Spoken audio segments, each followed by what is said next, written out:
Hi, welcome to my channel if you're new, welcome back if you're a subscriber.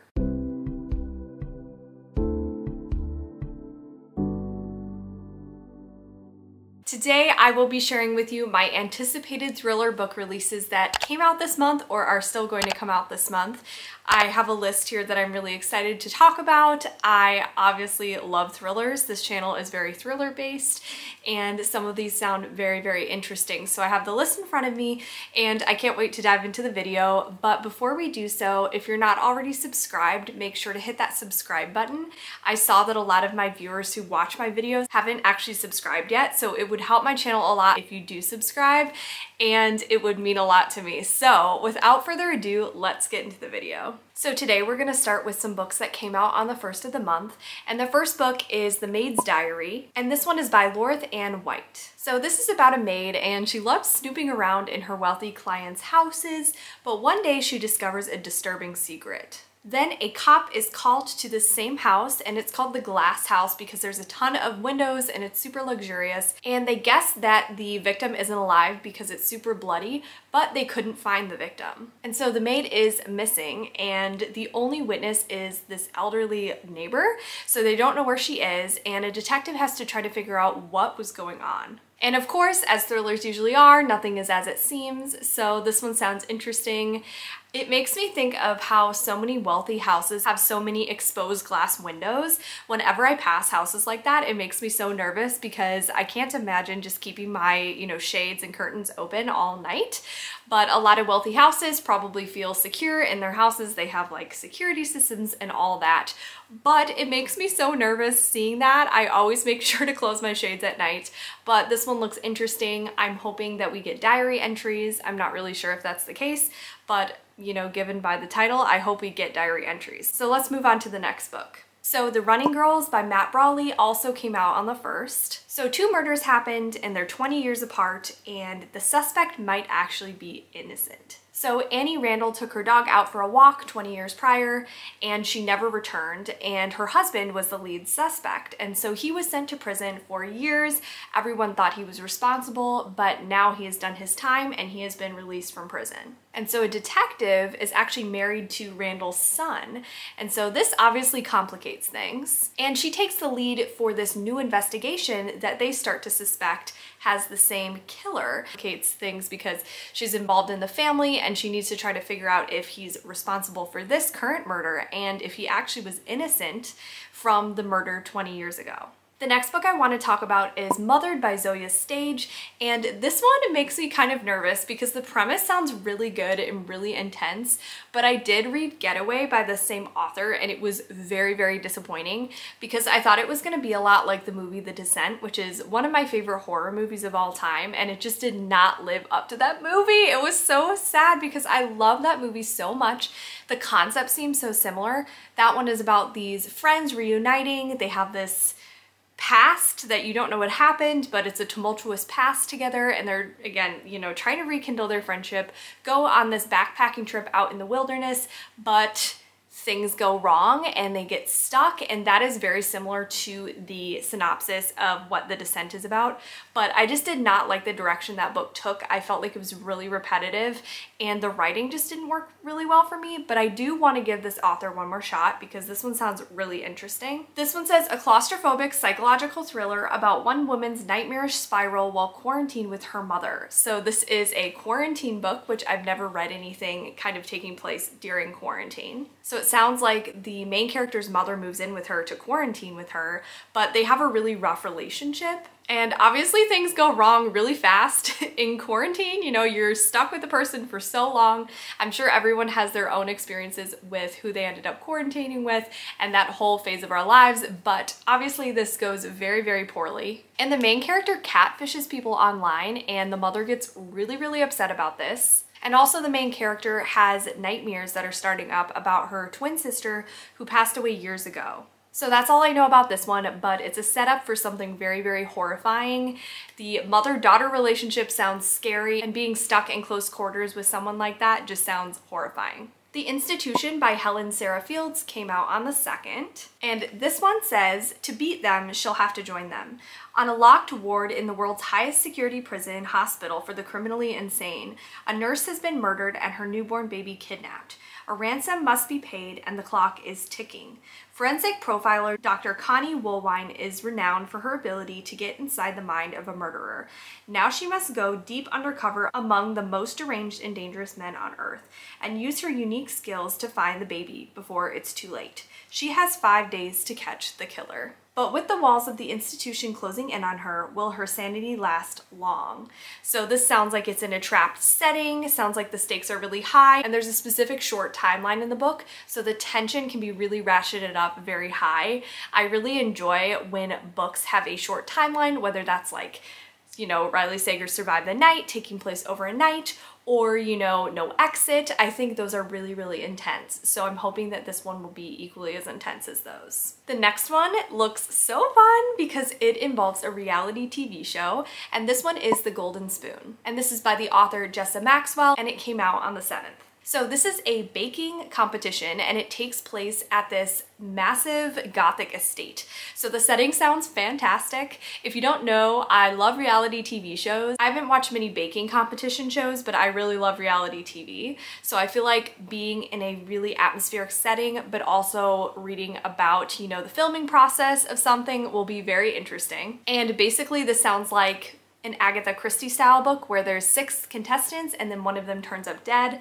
And it sounds kind of like a locked room mystery, which can be really fun. So the setting sounds good. There's a reality TV element. There's people being picked off one by one. This just sounds like something I will love. So I'm very excited to get into this book, and I'm kind of guessing that there'll be humor because, you know, reality TV is funny.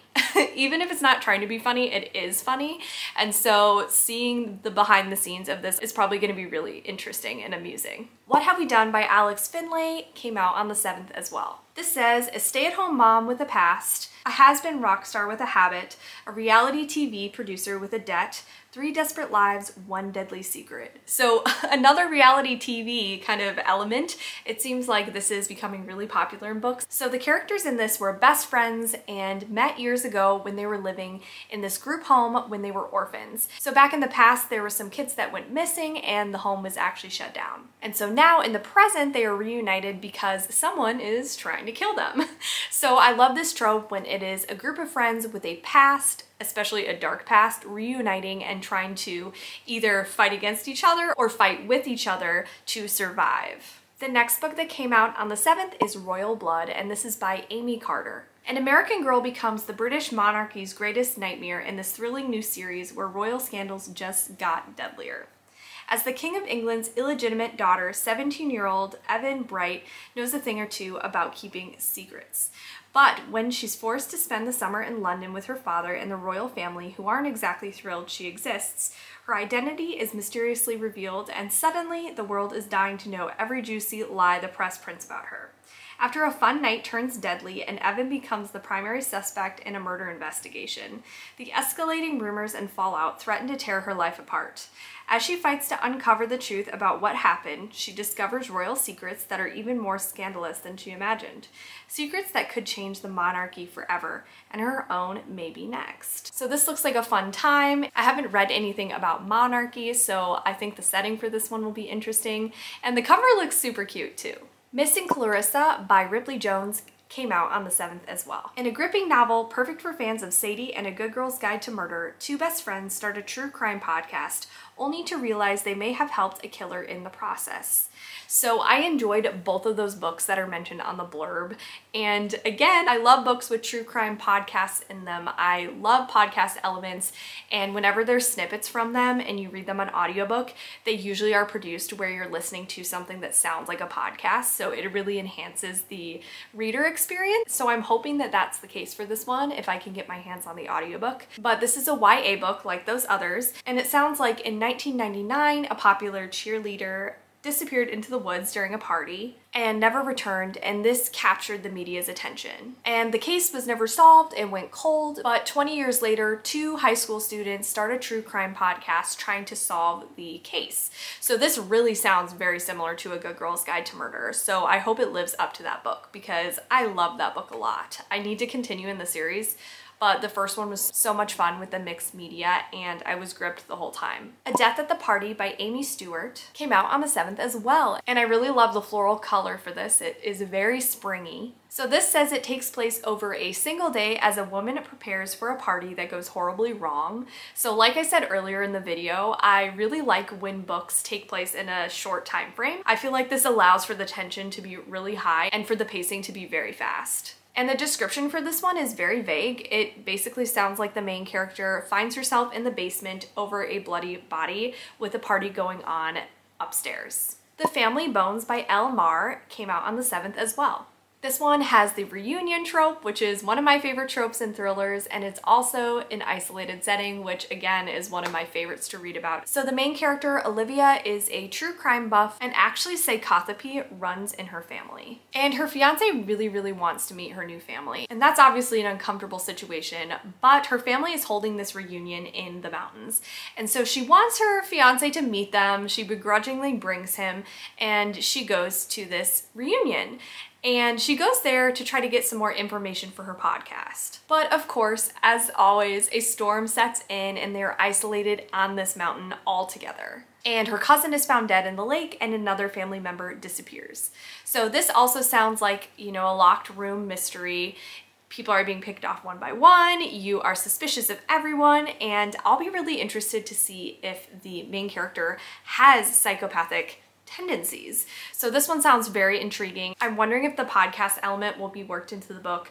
Like, will you be getting podcast episodes about the main character's experience and what all went down? So the next book comes out on the 14th, and it is called Bearing Ava Flores. And this one's by Jennifer Alseve. And this is a YA book, and I really like the vibes the cover gives off. I always say this, but YA books just have so much better covers. Why can't we get some amazing adult covers?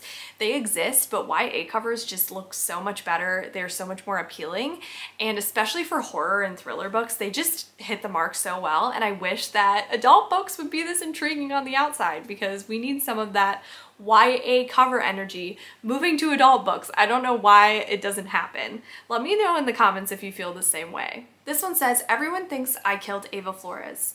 Sure, I hated how everyone was over the moon about Ava's stupid TikTok fame, and I suppose I got a little bit carried away with vengeance after the girl tried to ruin my life.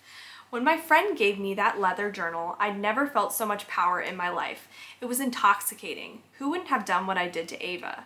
But now everyone thinks that just because she's vanished in a local forest in the middle of the night, hey, of course Sophia killed her. They point to the blood found on the jackets, the text messages, the slightly weird thing I had with Ava's dad, and the fire.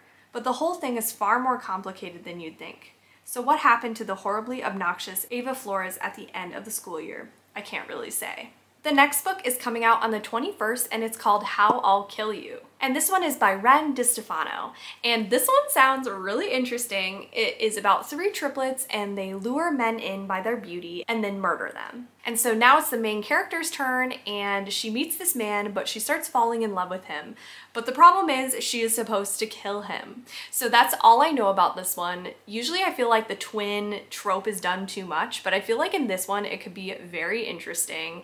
And this sort of reminds me a little bit of Brother by Anya Alborn. So Brother is about this serial killer family, and the main character decides that he may actually not want to be a serial killer because he meets this girl and he falls in love with her. So kind of similar concept. That one's more horror, this one is more thriller, but this looks like it could be a lot of fun. The Slumber Party by Shannon Hollinger is coming out on the 22nd. I'm super intrigued by this one because it's about 4 children who had a sleepover, but one of them killed another friend. So this one sounds really dark, and I haven't actually read, I take that back. I've read at least one book where a child murders another child, but it's not very common. Usually it's the adults or teenagers doing this. And so you're following present day, and the main character is trying to move on from the events that happened in her childhood, and she has a husband and a daughter. But then one day she receives a threatening note and it says, "I'm back, did you miss me?" So thinking about getting a threatening note like that sounds terrifying. I can't even imagine how that would feel. So I'm very interested in this one, and I hope to get to it very soon. The last book on this list is actually a sequel, so I did want to put it at the end, and it's the sequel to The Kind Worth Killing by Peter Swanson, and this one is called The Kind Worth Saving. I'm really excited about this because I loved the first The Kind Worth Killing book. I thought it was unique and really twisty. Basically the concept is there's this husband who goes to an airport and he's sitting at this airport bar and he starts talking with this woman and he kind of jokingly says, "I wish I could kill my wife." And the woman's like, "Okay, let's do it." And he's like, "Is she serious?" And so they basically plot how to kill the man's wife. That's all you need to know. It's very twisty and turny. I read it very, very fast. But this one is a sequel, which makes me nervous because I liked the first book a lot. And so whenever I very much like a first book, I get very nervous about reading a sequel because I don't want it to ruin my experience with the first book. So I'm not going to share what this one is about because you should just check out the first book first if you haven't read it. But I want to get my hands on this one. I'm gonna have to figure out how to refresh myself for the first book. I'll probably just look at a summary instead of rereading the whole first book. But this one came out on the 7th and I wanted to include it in this video because I know a lot of people have read The Kind Worth Killing, and if you haven't, you definitely should check it out. Those are all the books for this month that I have my eyes on. Please let me know in the comments which one sounds the best to you, which one you're the most excited about. And if you've made it this far, make sure you leave a yellow heart, and I will talk to you all very soon. Bye.